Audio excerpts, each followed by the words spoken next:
Price the Lord. എല്ലാവർക്കും സ്വാഗതം. വിശ്വാസത്തെക്കുറിച്ചുള്ള വലിയ രഹസ്യങ്ങളാണ് നമ്മൾ പഠിച്ചുകൊണ്ടിരിക്കുന്നത്. നമ്മൾ പഠനത്തിലേക്ക് പ്രവേശിക്കുകയാണ്.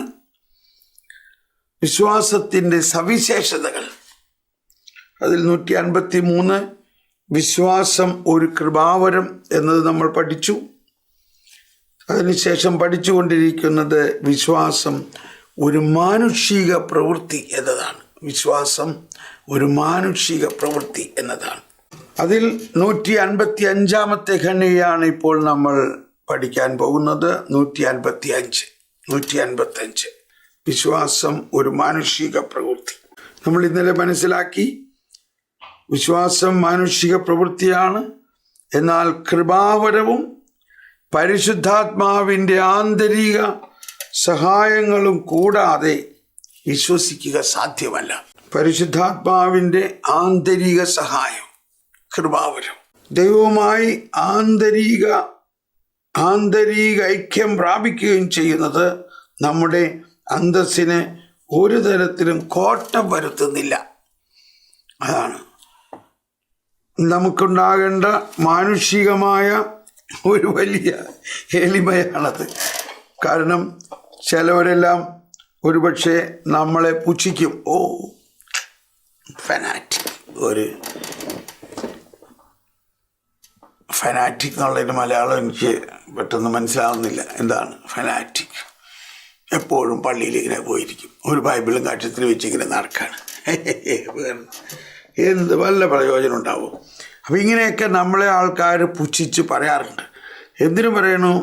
എല്ലാ ദിവസവും പള്ളിയിൽ പോകാൻ തുടങ്ങുമ്പോൾ തന്നെ ആൾക്കാർ ചോദിക്കും, എന്താ വല്ല പ്രശ്നമുണ്ടോ? അല്ലെങ്കിൽ ഒരാൾ കുറച്ച് സമയം കൂടുതൽ പള്ളിയിലിരുന്ന് പ്രാർത്ഥിക്കുകയാണെങ്കിൽ എല്ലാവരും നോക്കും, അതെന്താ? അപ്പോൾ ഇതാണ് ലോകത്തിൻ്റെ ഒരവസ്ഥ. അപ്പോൾ അവിടെ മനസ്സിലാക്കേണ്ടത്, അവൻ്റെ ആ മാനുഷിക ബോധ്യത്തിന് ഇപ്പോഴും മനസ്സിലായിട്ടില്ല ദൈവിക കൃപാവരത്തെക്കുറിച്ചോ പരിശുദ്ധാത്മാവിൻ്റെ പ്രവർത്തനത്തെക്കുറിച്ചോ. ഇതൊരു ഉദാഹരണത്തിന് പറഞ്ഞതാണ്. അങ്ങനെ എന്താണ് ഇതിൻ്റെ അർത്ഥം? ഈ മാനുഷിക പ്രവൃത്തി എന്ന് പറയണത്, ആ മാനുഷിക പ്രവൃത്തി എന്ന് പറയണത് നമ്മുടെ ബുദ്ധിയും ബോധ്യത്തിലൂടെ തന്നെ ദൈവത്തിൻ്റെ കൃപാവരത്തിലൂടെയും പരിശുദ്ധാത്മാവിൻ്റെ പ്രവർത്തനത്തിനോടും സഹകരിക്കുക. അപ്പോൾ അങ്ങനെ നമ്മൾ സഹകരിക്കുമ്പോൾ സാധാരണ ആൾക്കാരുടെ മധ്യത്തിൽ നമ്മൾക്ക് വലിയ പേരും പെരുമയും ഒന്നും ഉണ്ടാവണമെന്നില്ല. കാരണം സാധാരണ ആൾക്കാരെല്ലാം ഈ ലൗകികമായ ജീവിത രീതിയും ലൗകികമായ ശൈലിയിലും ജീവിക്കുകയും അതിന് വലിയ സ്ഥാനം കൊടുക്കുകയും ചെയ്യാണ്. ഉദാഹരണത്തിന്, നമ്മുടെ മോൾക്കൊരു കല്യാണക്കാര്യം വന്നു. ചെറുക്കൻ ഒരു സുവിശേഷ പ്രഘോഷകനാണ്. നമ്മൾ കല്യാണം നടത്തുമോ? പറയും. നമ്മൾ ഉദ്ദേശിക്കുന്നത് നമ്മുടെ മോളെ കല്യാണം കഴിക്കാൻ നല്ല ജോലിയും മാസം കൃത്യമായ ശമ്പളവും അവസാനം ഒരു റിട്ടയർമെൻറ്റ് ബെനിഫിറ്റും പെൻഷനും ഇങ്ങനെയൊക്കെ ഉള്ള നല്ല ജോലിയുള്ള ഒരാളാണെങ്കിൽ കുഴപ്പമില്ല. ഈ സുവിശേഷ വേലക്കാരന് എന്ന് കിട്ടാനാ? അവന് വല്ല ഗ്യാരണ്ടി ഉണ്ടോ? എന്തെങ്കിലും കിട്ടിയാൽ കിട്ടിയില്ലെങ്കിൽ ഇല്ല. അതുപോലെ സ്റ്റാൻഡേർഡുള്ള ജോലിയാണോ? അപ്പം ഇതാണ് നമ്മുടെ ഇന്നത്തെ കാലഘട്ടത്തിൻ്റെ അവസ്ഥ. വിശ്വാസത്തിൻ്റെ ഒരു യാഡ് സ്റ്റിക്ക് എന്നാലുണ്ടാവുമായിരിക്കും. അവൻ ജോലിയൊന്നുമില്ലെങ്കിലും അവനൊരു ദൈവം അറിയുന്നവനാണ്. അതാണ് ഏറ്റവും പ്രധാനം. അവൻ ദൈവത്തിൻ്റെ വേലയാണ് ചെയ്യണേ. അവനെ ദൈവം പരിപാലിക്കും. അങ്ങനെയുള്ള ഒരാളെയാണ് എനിക്ക് വേണ്ടത് ഈ കാലഘട്ടത്തിൽ. അതുപോലെ യുവാക്കളെ കാണുക അസാധ്യം. ഒരിക്കൽ ഇംഗ്ലണ്ടിൽ വെച്ച് ഒരു യുവാവ് ഫുൾ ടൈം സുവിശേഷ വേല ചെയ്യുന്ന ഒരാളാണ്.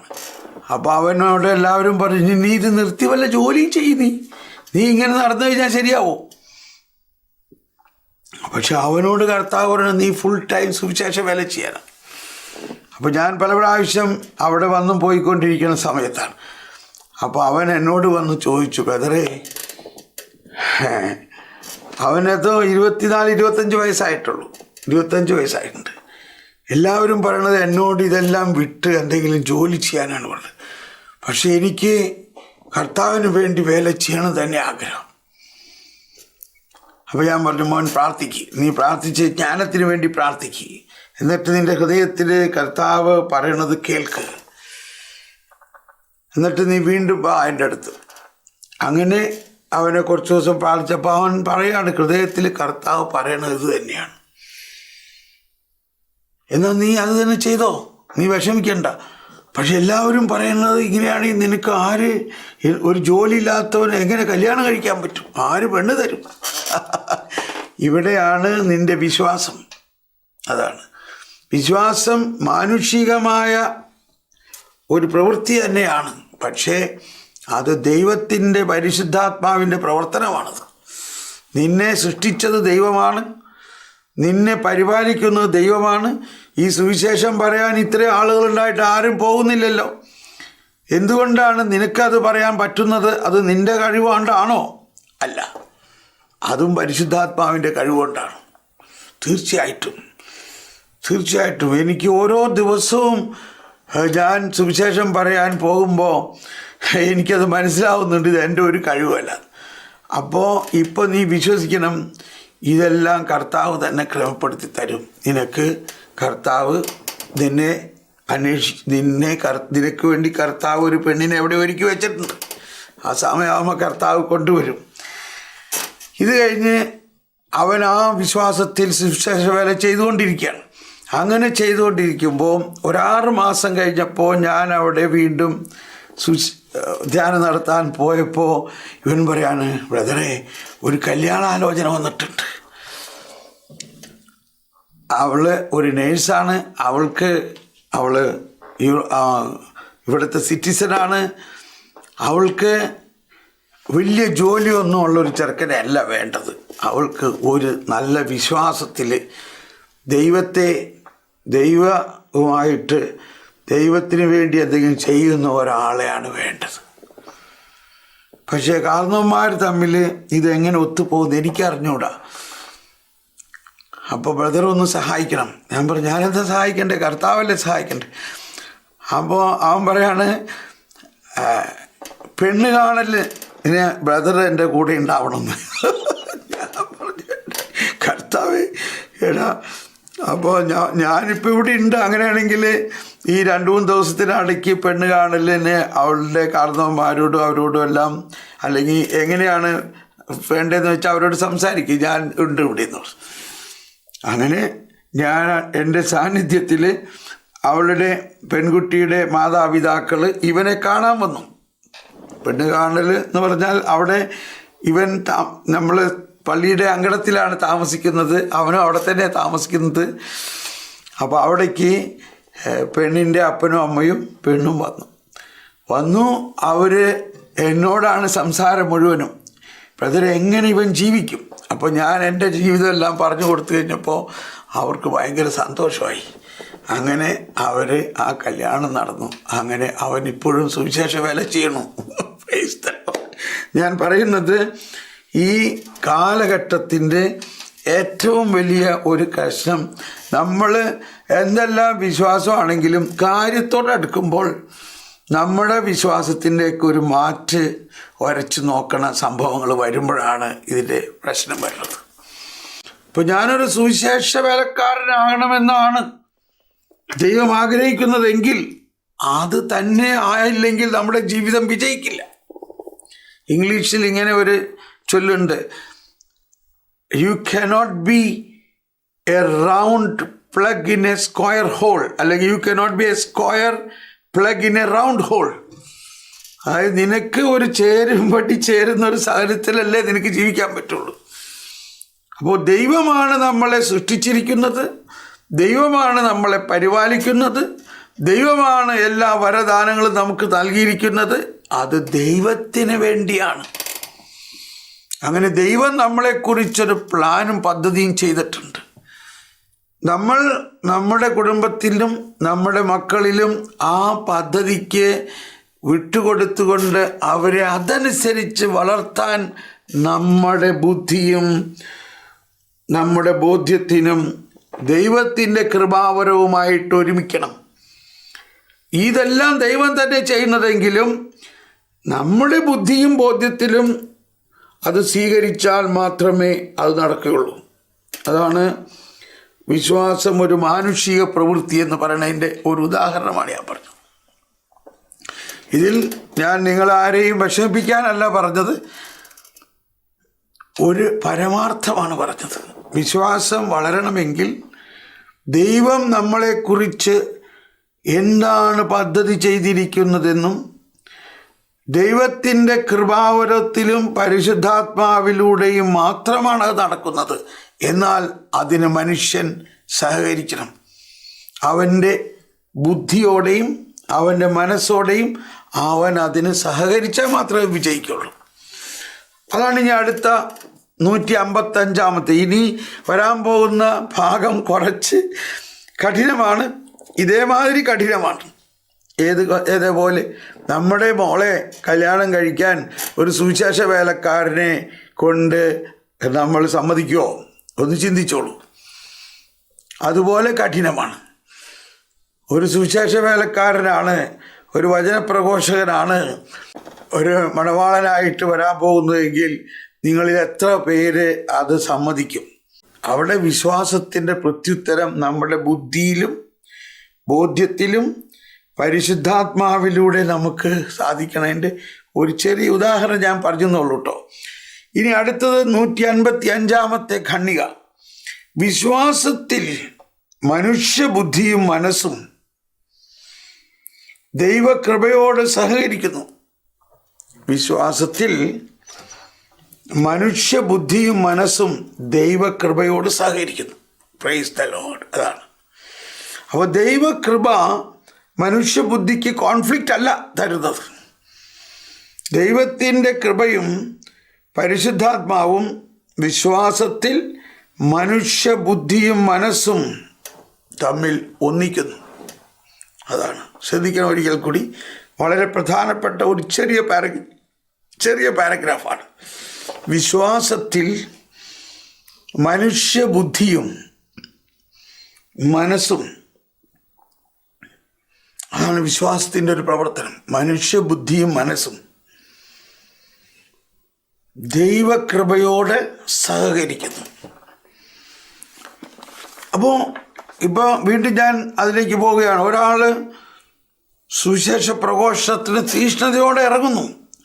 പക്ഷേ ഈ സുവിശേഷ പ്രഘോഷണം ഒരു മനുഷ്യന് സാധാരണഗതിയിൽ ചെയ്യാവുന്ന ഒരു ജോലിയല്ല.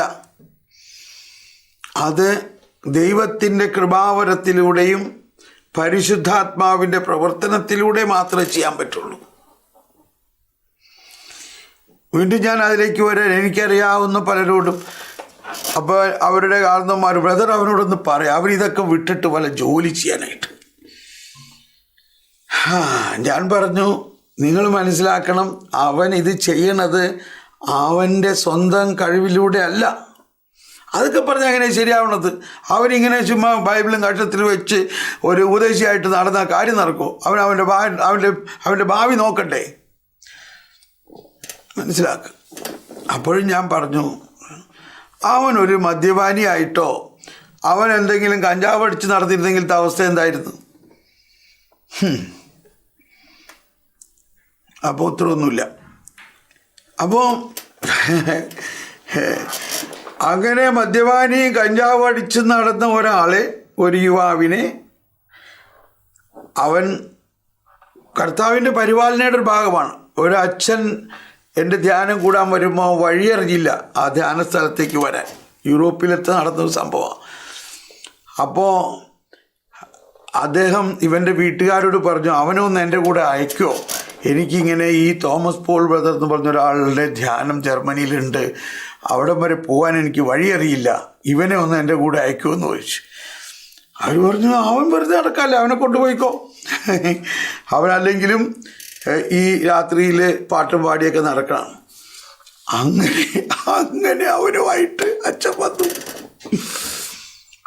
വന്നു എന്നോട് പറഞ്ഞു, ഇവനിങ്ങനെ ധ്യാനത്തിന് വന്നൊന്നുമല്ല, എന്നെ വഴി കാണിച്ചു വന്നതാണ്. അപ്പോൾ ഞാനിങ്ങനെ സൂക്ഷിച്ച് നോക്കിയപ്പോൾ കർത്താവിനോട് പറഞ്ഞു, ഇവനൊരു വിളിയുണ്ട്, ഇവനെ ഞാനാ കൊണ്ടുവന്നേക്കണേ. അപ്പം അതൊന്നും ഞാൻ അവനോട് പറഞ്ഞില്ല. മോനെ, ഏതായാലും നീ ഇവിടെ വന്നില്ലേ, നീ ആ ഹാളിൽ അവസാന നിരയിൽ പോയി ഇരുന്നോ, ചുമ്മാ അവിടെ ഇരുന്നോ.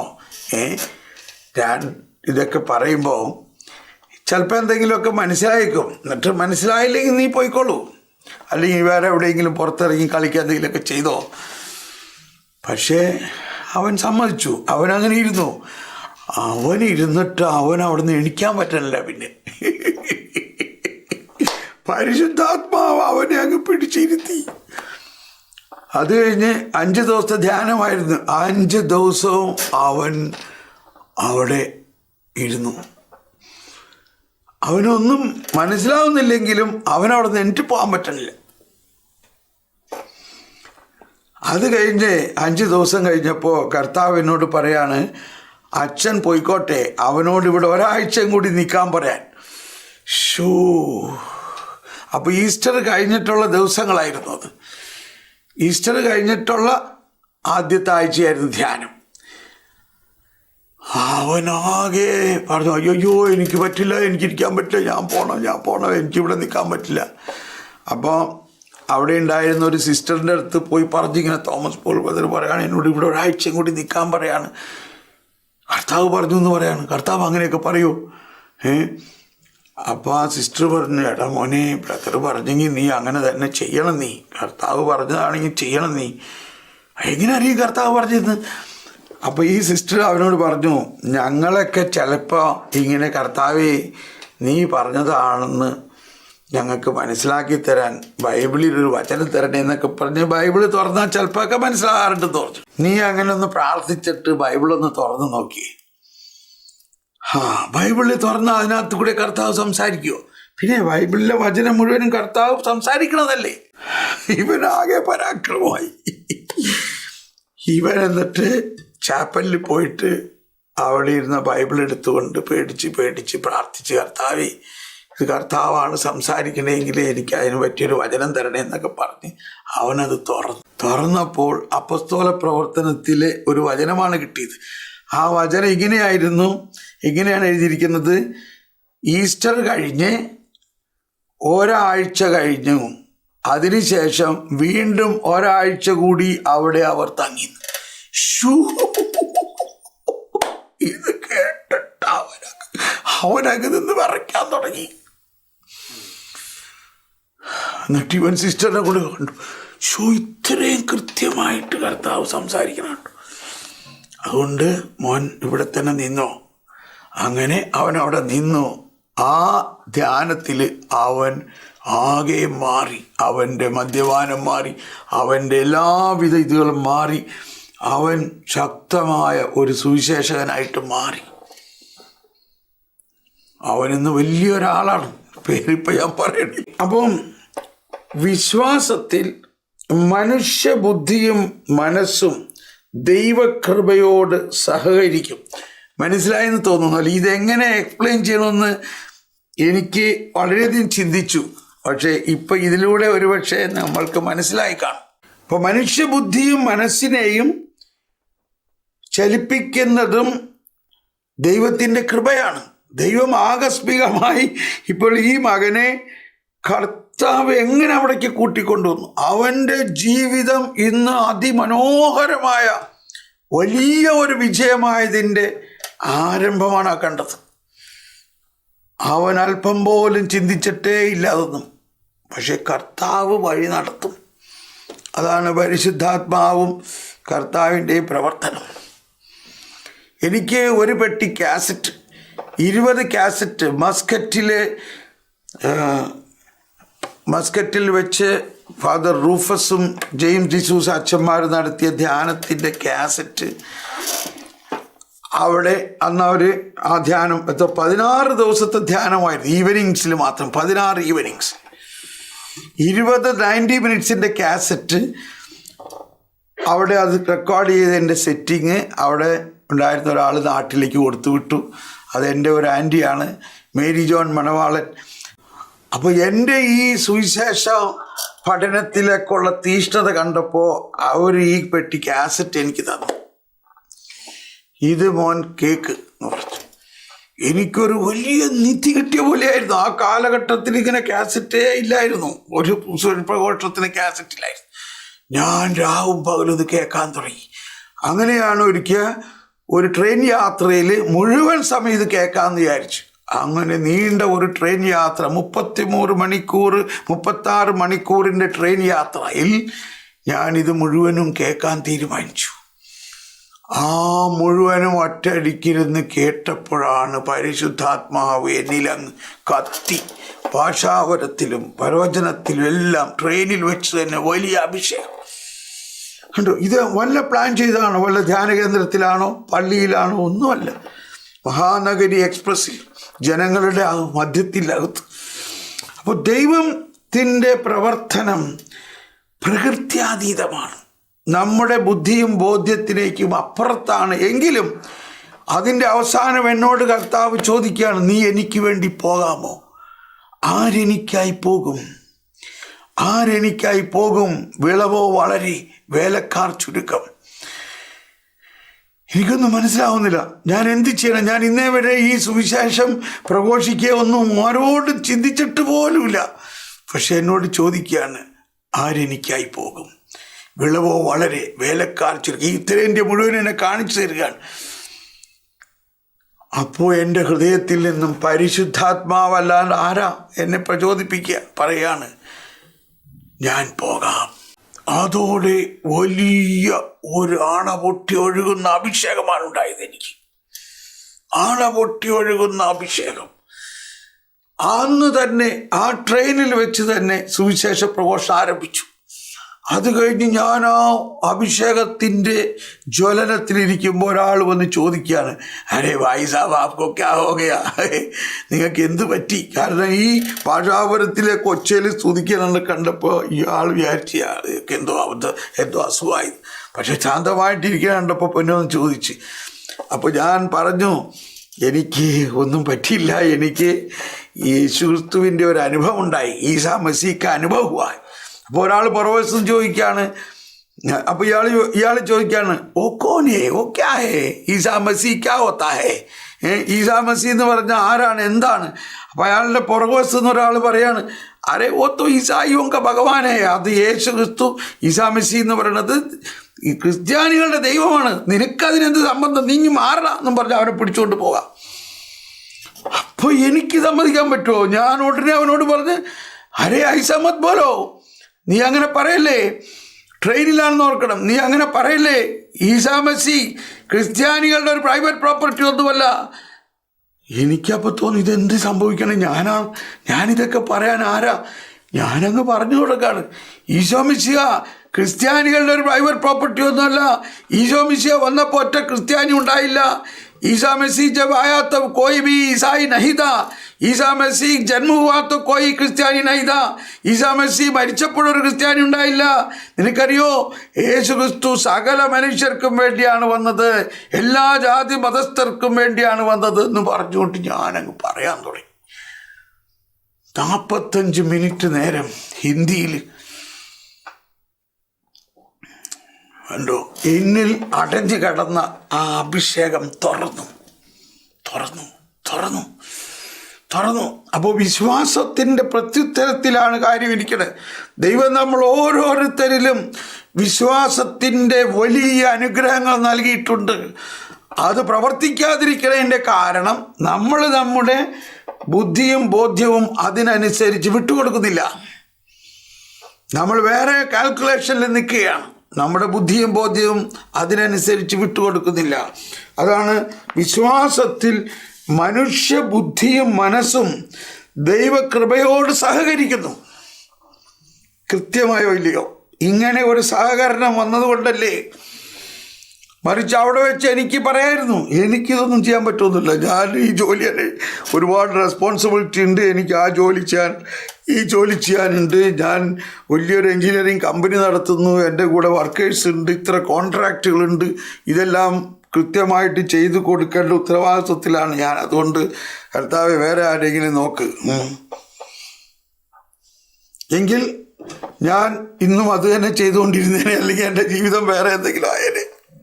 അതാണ് ദൈവം നമ്മളെ എന്തിനു വേണ്ടിയാണ് കൊച്ചുരസ്യ, യേശുവേ ഞാൻ എന്തായിരിക്കണമെന്നാണ് നീ ആഗ്രഹിക്കുന്നതെന്ന് മനസ്സിലാക്കുക വഴി എൻ്റെ ജീവിതം ലളിതമാക്കാൻ എന്നെ സഹായിക്കും.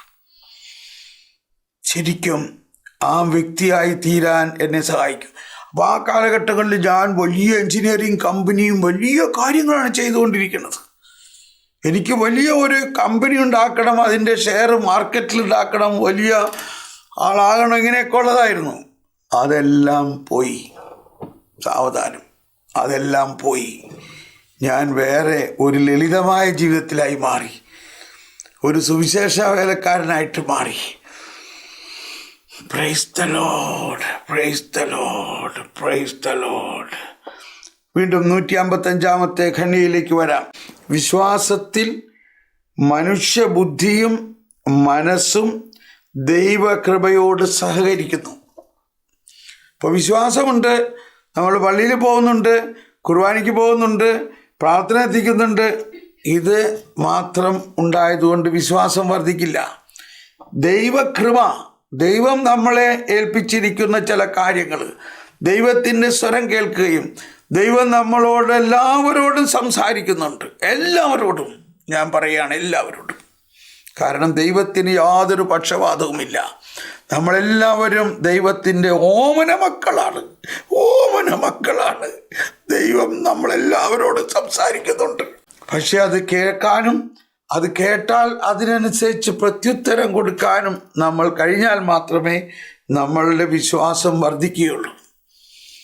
അല്ലെങ്കിൽ ഞാൻ എപ്പോഴും പറയാറുള്ളൊരു കാര്യമല്ലേ, ബ്രദറിനോട് സംസാരിക്കട്ടെ, എന്നോട് സംസാരിക്കണമല്ലോ, ഒന്ന് ചോദിച്ചു നോക്കി, എന്താ കർത്താവിനോട് സംസാരിക്കാത്തേ? അപ്പോൾ കർത്താവ് പറയാണ്, ഞാൻ അവളോട് സംസാരിക്കാറുണ്ട്, പക്ഷേ ഒരു കാര്യവും പറയണത് ഇന്നേവരെ ചെയ്തിട്ടില്ല, പിന്നെ എന്തിനാ സംസാരിക്കണേ? ഞാൻ സംസാരിക്കുന്നുണ്ട്. സംസാരിച്ച കാര്യം അവൾ എന്തെങ്കിലും ചെയ്യാൻ തുടങ്ങിയാലല്ലേ തുറന്ന് സംസാരിച്ചിട്ട് പ്രയോജനമുള്ളൂ. ഇത് വളരെ ഇമ്പോർട്ടൻ്റ് പോയിൻ്റാണ്. ചില സമയത്ത് എന്നോട് പറയാറുണ്ട്, നീ രാവിലെ എന്നോട് സംസാരിച്ച് എന്താ ഉച്ചയ്ക്ക് എന്നോട് സംസാരിക്കാഞ്ഞ്? ഞാൻ പറഞ്ഞു, ക്ഷമിക്കണം കർത്താവേ. അപ്പോൾ എന്നോട് ഇടയ്ക്കിടയ്ക്ക് സംസാരിക്കുക എന്നാ പറയണത്, എന്നോട് ഇടയ്ക്കിടയ്ക്ക് സംസാരിക്കുക. ഇപ്പോൾ ഓരോ ശുശ്രൂഷയിലും അതിൻ്റെ ആരംഭത്തിലും അതിൻ്റെ ഇടയ്ക്കും എല്ലാം ഞാൻ ഈശോയോട് സംസാരിക്കുകയാണ്. ഈശോ എന്നോട് സംസാരിക്കുകയാണ്. ഈശോ എന്നോട് സംസാരിച്ചുകൊണ്ടിരിക്കുന്നുണ്ട്, ഇപ്പോഴും എന്നോട് സംസാരിച്ചുകൊണ്ടിരിക്കുന്നുണ്ട്. അത് വേറൊരു ചാനലിലൂടെ ഇതിനകത്ത് നീങ്ങിക്കൊണ്ടിരിക്കുകയാണ്. അങ്ങനെ നമ്മളെല്ലാവരോടും സംസാരിക്കുന്നുണ്ട്. അത് കേൾക്കണം, അത് കേട്ടിട്ട് അത് എഴുതി വയ്ക്കണം. അതനുസരിച്ച് നമ്മുടെ ജീവിതത്തെ മുന്നോട്ട് കൊണ്ടുപോകാൻ നമുക്ക് സാധിക്കുമ്പോൾ വളരെ വലിയ ഒരു വിജയമായിരിക്കും അത്. ഇനി അടുത്തത് കേൾക്കൂ. 155 തന്നെ വിശ്വസിക്കുക എന്നത് കൃപാവരം മുഖേന ദൈവത്താൽ ഉത്തേജിതമായി. വളരെ ബുദ്ധിമുട്ടുള്ള കാര്യമാണ് ഇപ്പോൾ മനസ്സിലാക്കാൻ പോകുന്നത്. വിശ്വസിക്കുക എന്നത് കൃപാവരം മുഖേന. കൃപ എന്നത് എന്താണ്? ദൈവീക ജീവൻ മാനുഷികതയിൽ ലയിക്കുന്നതാണ് കൃപ. കൃപാവരം മുഖേന ദൈവത്താൽ ഉത്തേജിതമായി, അതായത് അപ്പോൾ ദൈവിക ശക്തി, ദൈവിക ജീവൻ നമ്മുടെ ആത്മാവിലേക്ക് ഒഴുകുമ്പോൾ നമ്മുടെ ആത്മാവിനെ ഒരു ഉത്തേജനമാക്കുന്നു, അതിനെ ജ്വലിപ്പിക്കുന്നു. ഉത്തേജിതമായി ഇച്ഛാശക്തിയുടെ ആജ്ഞാനുസാരം. അപ്പോൾ നമുക്കൊരു ഇച്ഛാശക്തിയുണ്ട്. നമ്മുടെ ഇച്ഛാശക്തിയുടെ ആജ്ഞാനുസാരം ദൈവിക സത്യത്തിന് സമ്മതമരുളുന്ന ബുദ്ധിയുടെ ഒരു പ്രവർത്തനമാണത്. എനിക്കിപ്പോൾ ട്രെയിനിലുണ്ടായിരുന്ന അനുഭവത്തെ നോക്കുക. എനിക്ക് ട്രെയിനിൽ വെച്ച് പരിശുദ്ധാത്മാവിൻ്റെ വലിയ ഒരു കൃപ, ഒരു അഭിഷേകം എന്നിലേക്ക് വന്നു. ഓക്കെ, അതാണ് ഇവിടെ പറയുന്ന കൃപാവരം മുഖേന ദൈവത്താൽ ഉത്തേജിതമായിട്ട് ആ ദൈവശക്തി എൻ്റെ ഉള്ളിൽ ചോദിക്കുകയാണ്, നീ എനിക്ക് വേണ്ടി പോകാമോ? ഇപ്പോൾ ഞാൻ അടുത്തൂടെ പറയുന്നത് ഇച്ഛാശക്തിയുടെ ആജ്ഞാനുസാരം. ഇച്ഛാശക്തി, അതായത് എൻ്റെ ഹിതം അതിന് സമ്മതിക്കണം. എൻ്റെ ഹിതം. അതാണ് ദൈവം എന്നെ സൃഷ്ടിച്ചു. ദൈവം എന്നെ ഇതിനൊക്കെ വേണ്ടിയാണ് വളർത്തിയിരിക്കുന്നതെങ്കിലും ദൈവം എനിക്ക് സ്വാതന്ത്ര്യം തന്നിട്ടുണ്ട്. ആ സ്വാതന്ത്ര്യത്തിന് ദൈവം കൈകടത്തുന്നില്ല. ആ സ്വാതന്ത്ര്യത്തിലൂടെ ഞാൻ ഇതിന് സമ്മതമരണം. ആ സ്വാതന്ത്ര്യമനുസരിച്ച്, എൻ്റെ സ്വാതന്ത്ര്യമനുസരിച്ച് എൻ്റെ ഇച്ഛാശക്തിയിൽ നിന്നും ഒരു സ്വരമുണ്ടാകും. അതാണ് ദൈവം ആഗ്രഹിക്കുന്നത്. അതാണ് ഇച്ഛാശക്തിയുടെ ആജ്ഞാനുസാരം. എൻ്റെ ഹൃദയത്തിൽ, എൻ്റെ ആത്മാവിൽ, എൻ്റെ മനസ്സാക്ഷിയിൽ തോമസ് പോൾ എന്ന് പറയുന്ന വ്യക്തി അതിന് സമ്മതം കൊടുക്കുകയാണ്, ഞാൻ പോകാം. എന്നാൽ ഇത് അദ്ദേഹം സമ്മതം കൊടുക്കുന്നത് അദ്ദേഹത്തിൻ്റെ മാനുഷികമായ ബോധ്യത്തിലൂടെ മാത്രമല്ല, ആ മാനുഷികമായ ബോധ്യത്തിനെ ഉത്തേജിപ്പിച്ച ഒരു പരിശുദ്ധാത്മ ശക്തി കൂടിയുണ്ട്. ആ പരിശുദ്ധാത്മ ശക്തി അദ്ദേഹത്തിൻ്റെ മാനുഷിക ബോധ്യത്തിൽ ലഹരി പിടിപ്പിച്ചിരിക്കുന്നു. പക്ഷേ എങ്കിലും അദ്ദേഹത്തിന് പിന്നോട്ട് പോകാം. ഇല്ല, എനിക്കിത് പറ്റില്ല,